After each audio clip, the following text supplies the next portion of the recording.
Good news, everyone! Tonight, Wyoming goes wild, trans resistance ramps up, Maryland kicks back, and more. Good news starts right now.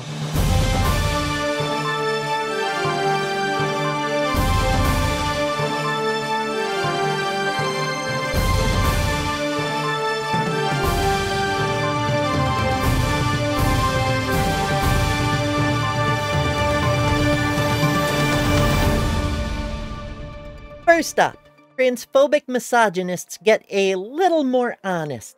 I'll explain. On Sunday, the Wyoming Tribune-Eagle posted an article titled, "Senators, No Transgender Athletes Should Be Allowed in Intercollegiate Athletics." Not that we shouldn't be allowed on the correct team. Not that trans women shouldn't compete with cis women, as the state's 2023 bill banning trans girls from competing in grades 7 through 12 did. Just trans people should not be allowed in sports at all. Period. Yes, that's what they've always meant, but the duplicitous way they said it gave them some cover. Now they're saying it outright, and having to deal with the logical entailments of their own incoherent beliefs. The State Education Committee passed Bill SF 44 by 4-1 along exact party lines. Notice how many of these things are split exactly along party lines? Even at the state level, if there were more Democrats, this vote would be different by exactly that much. But I do digress. State Senator Wendy Schuler of Evanston proposed the bill, describing it as fairly simple. She said, quote, "It requires students at the University of Wyoming and Wyoming community colleges to compete in intercollegiate athletic competitions based on their biological sex." Now, I can't get deeper into much of that without crossing into sports territory. I have to stick to the legal side, but I can say the text of the bill defines sex as what's on your birth certificate. Paperwork, apparently, is more biological than the living human beings made of biology are. But details. It also defines athletic competition as including any contest, exhibition, or performance. So, no dancing if you're trans. Don't you dare enter a science fair, because then you'll be exhibiting your unfair biological something rar. But that's just an aside. Nyoka Erickson, seen here at her engineering job, is also a badass who plays both roller derby and hockey on both men and women's teams. Keep that in mind for later. She said, quote, "I don't think it is appropriate for the state to tell sporting organizations what their policy should be, and, because of her experiences playing on teams of all gender configurations, is more qualified than most to say trans women do belong in sports."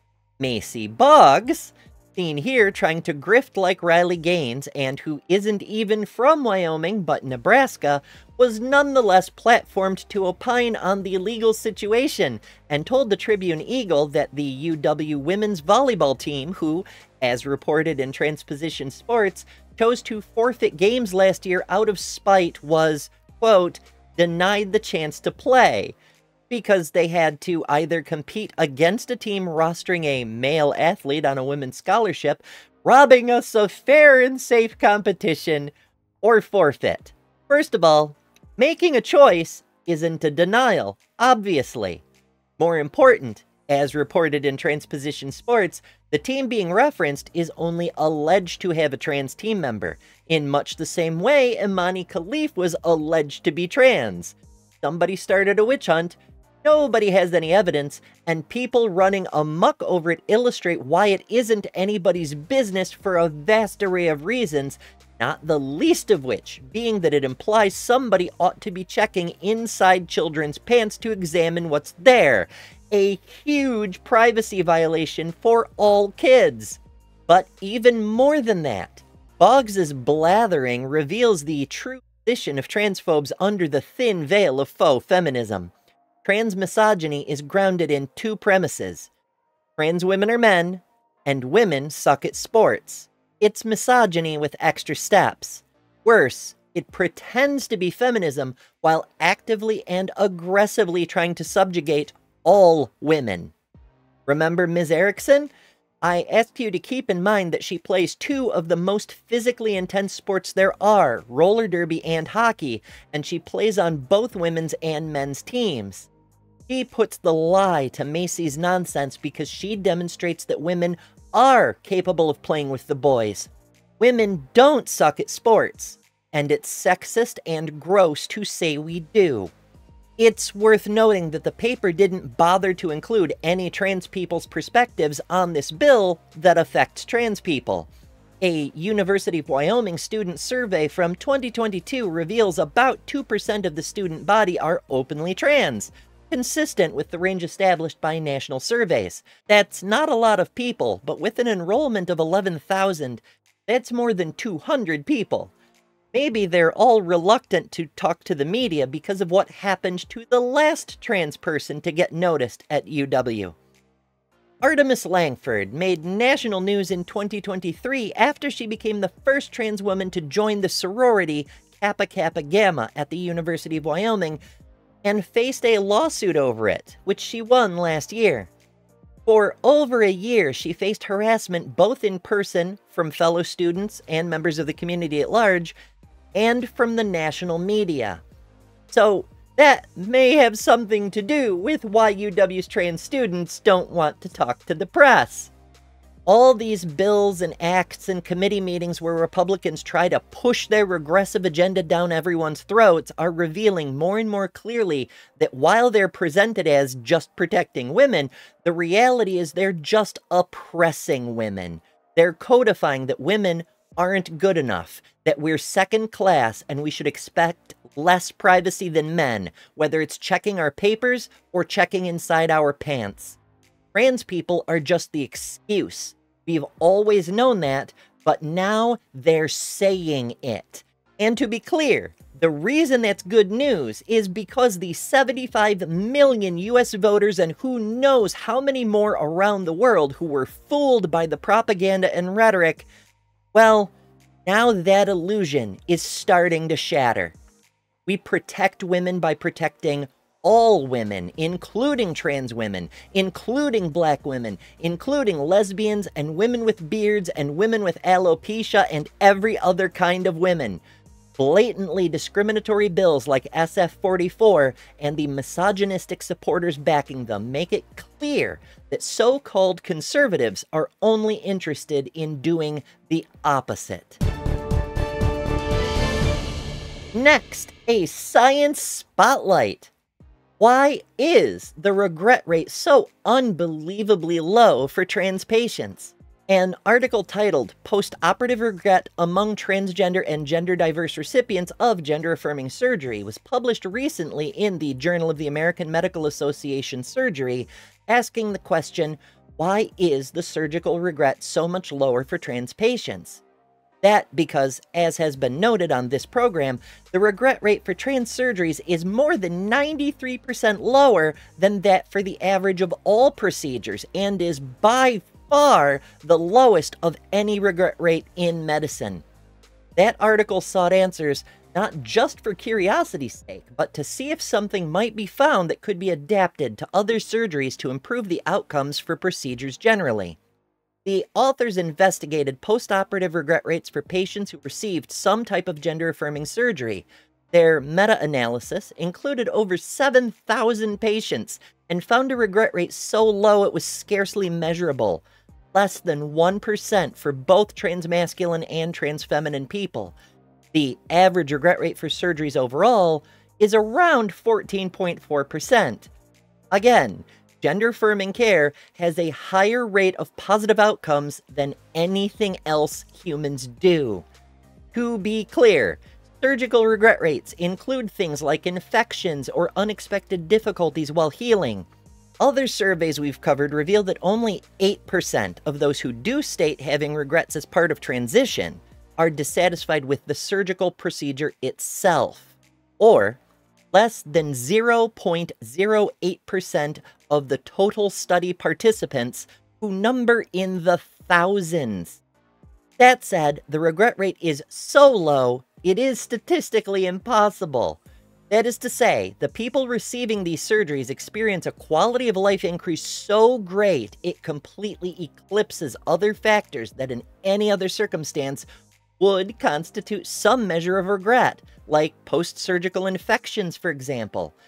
Dr. Harry Barbee, one of the article's authors, is an assistant professor in the Bloomberg School of Public Health at Johns Hopkins University. Quote, researchers are currently working to improve their understanding of regret among patients who receive gender-affirming surgeries, and they still have much to learn, they said in an email. The article also compared studied regret rates for identical procedures, for example, breast removal for cisgender women versus transmasculine people. While the transmasc subjects had a regret rate close to 0, the cis group was nearly 13%. One possible explanation is that trans people go into these procedures far more well-informed and highly motivated, whereas cis people receiving them are not as well educated and considerably less enthusiastic. Dr. Barbee said, quote, achieving this goal through surgery may lead patients to think more positively about their procedure than patients who, for example, seek a surgical procedure to prevent potentially negative health outcomes like cancer. Another potential explanation is that trans people are more likely to investigate more about the procedures they're receiving on their own, leading to a more realistic understanding of the risks and benefits, whereas cis people may only passively receive information from their physicians and often undergo treatment with reluctance. The article also discusses some of the limitations of studies like this, such as a need for more attention to potential confounding factors and identifying details that could help explain some of the differences observed. It is important to note that studies like this demonstrate the myths pushed by anti-trans activists are pseudoscience propaganda, like the claim that trans people are rushed into surgery or other irreversible treatments without being fully informed so as to properly consent. Research into regret rates are important not only because they refute misleading narratives around trans care, but also to better understand what works and what doesn't, to help reduce the numbers of regretful detransitioners, and, last but not least, to help improve outcomes for patients who need surgery of all kinds. Trans healthcare makes medicine better for everyone. Dr. Barbee puts it this way, quote, studying various dimensions of post-operative regret and satisfaction can help healthcare practitioners identify ways to improve patient education such that patients can make the most well-informed decisions. The authors end the article with a brief discussion on the need for better governmental support. Quote, public policy that regulates access to gender-affirming care should also be based on available evidence, Dr. Barbee wrote. We couldn't agree more, but the recent legislation has often not been evidence-based, which can severely harm trans people in need of care. With bans on youth care in numerous states and restrictions impacting adults in several states as well, none of it based in evidence or outcomes, it seems propaganda, not facts, is leading the discourse. Articles like this not only highlight some of the science on regret rates, but demonstrate why lawmakers should be listening to academics, medical professionals, and the GSM community. As Dr. Barbee wrote, quote, much of the public policies that prohibit transgender people from accessing gender-affirming care are not based on the scientific consensus and often have the potential to cause more harm than good. Putting a spotlight on where the real science stands is one of the best ways to help. And you can help us do that by sharing this video. Educate someone you know today. Next, I recently became aware of a trans-positive radio program broadcasting out of Portland. On their latest show, they discussed some tips for how to deal with the stressful changes happening in the U.S. government. Here's a sample.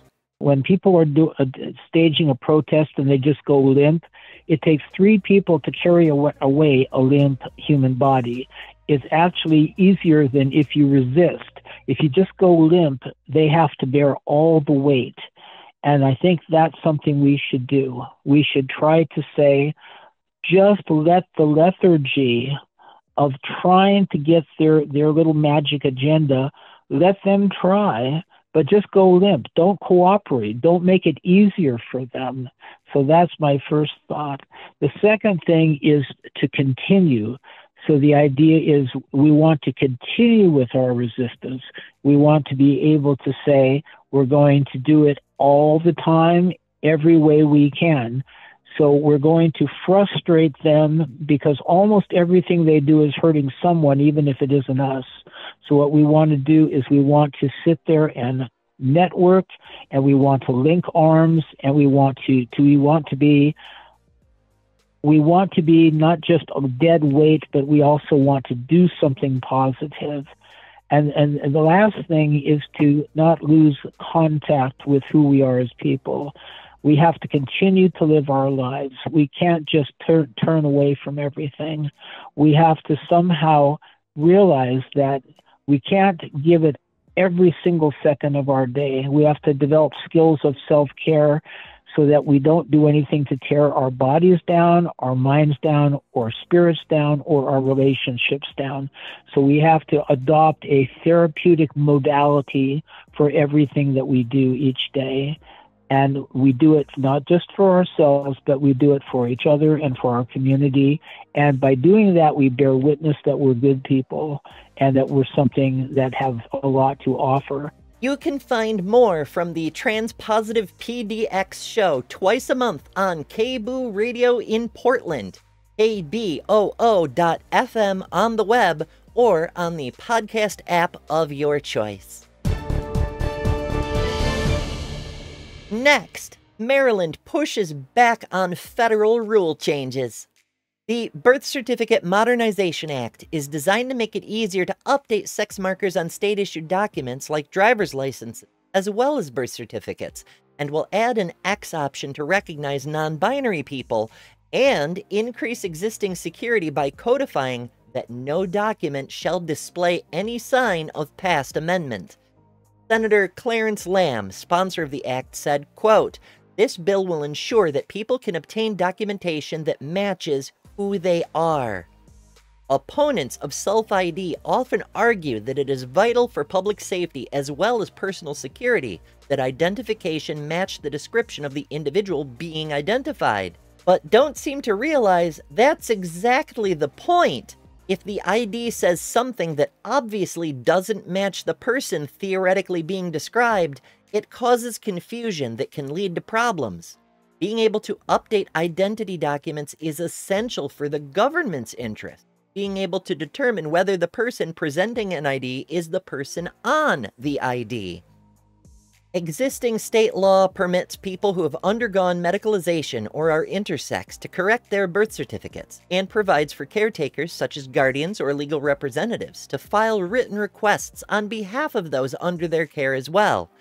This act not only removes the necessity for surgery, but makes the entire process more efficient, more secure, and more accessible.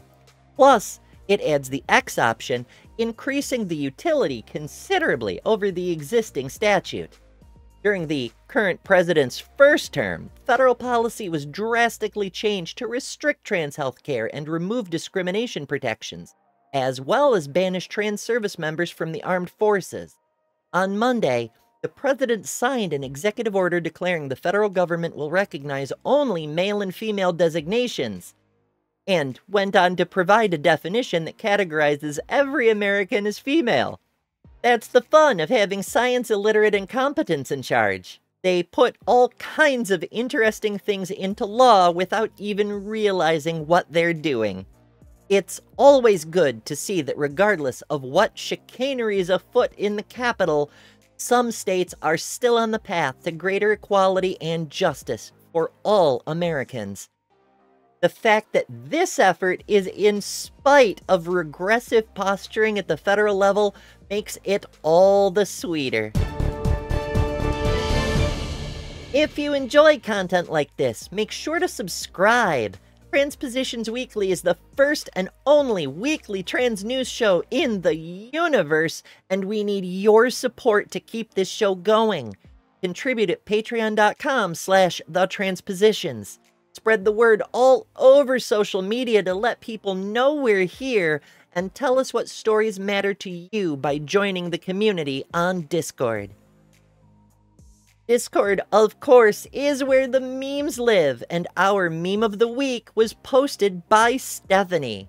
And if you want to snuggle up with the symbol of transness for mutual warmth and comfort, join us. Also, if you have good news concerning trans people you'd like to see reported on, you can tell us about that in the Discord as well. For the Transpositions, I've been Ember Belrad.